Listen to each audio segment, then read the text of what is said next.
Құрметті қонақтар, бүгін сіздердің кішкентай жақсы ниетіміз бар еді, ол сіздердің алдарыңызда өткеріп жібереді. Енді мен өзім мамам ерте қайтыс болып кетті де өзім шешемін десем көрмегенім жоқ, бірақ ененің мектебінен өттім мен де. Ененің тәрбиесін көрдім. Сол енемізбен көргеніміз баяғыда қыздар төркіндетіп жататын еді. Ол кездегі содан көргенім ғой, енді мен де бір ырымдап жіберейін деп айтып кезінде дүниесін, несін, кілемін, басқасын бердік. Дегенменен де енді бір азғантай біздер міндетімізден құтылайық деп әкесі жұмыс істеп тұрған кезде деген сияқты ғой. Сондай бір кішкентай ырымдайын деп едім, үш қызды.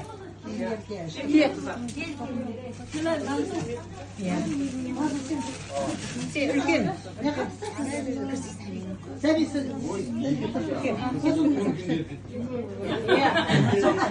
Міне, үлкен қызға сырға әрқайсының өзінің қалауы. Құтты болсын, құтты болсын.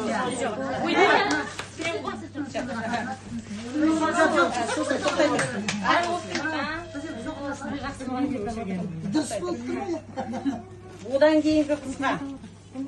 Қыздарға ма? Иә.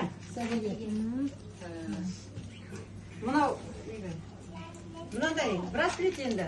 Әрқайсынікі әртүрлі өзі әйтеуір керек дегені.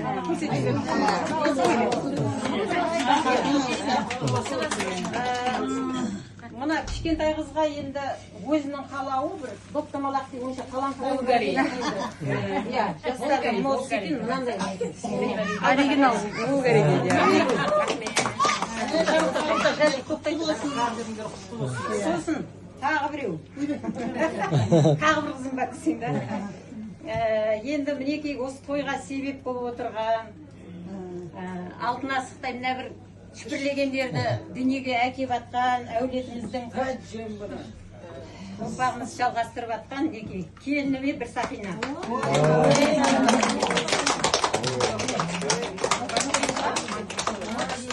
Бірдеңе деген сақина екен. Қатымықтан тағылауында құлдырма.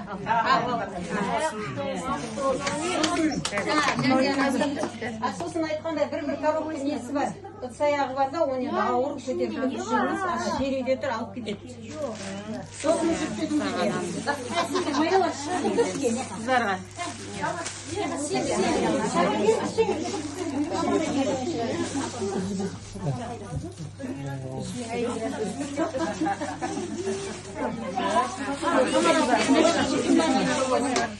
Қызықтан алып кетейін.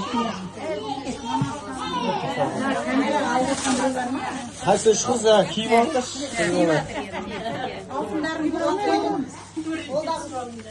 Алтындарын тақтыңдар ма?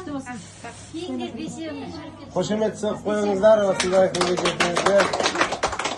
Болды ма апа?